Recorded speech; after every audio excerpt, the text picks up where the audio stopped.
Alam mo, ang teacher, maganda trabaho yun. Kahit na simple, hindi ka makakalimutan ng mga bata. Kahit na ano.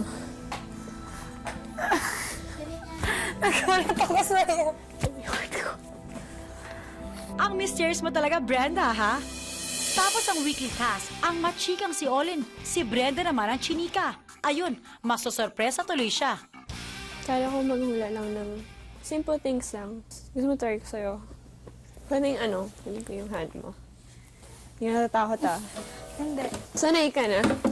Oo, kasi meron na ganyan na sa akin. Hidden passion. Kaya ko munang anuhin yung hidden passion mo or yung ambition mo muna. Pero, pag sinabi kong sabihin mo sa akin, do not talk, sa iisip mo lang sinasabi mo. Tapos, pag sinabi kong isigaw mo lang sa isip mo.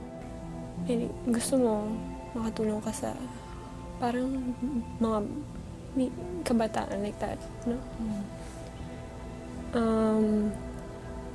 Gusto mong nice job, pero simple lang siya.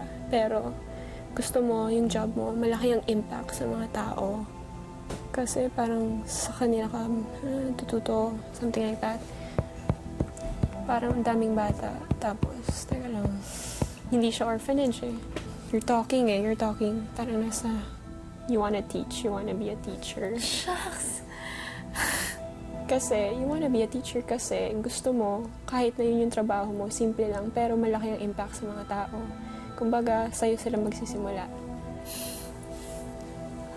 Alam mo, ang teacher, maganda trabaho yun. Kahit na simple, hindi ka makakalimutan ng mga bata. Kahit na ano. Nagkalit ako sa'yo. Ang mysterious mo talaga, Brenda, ha?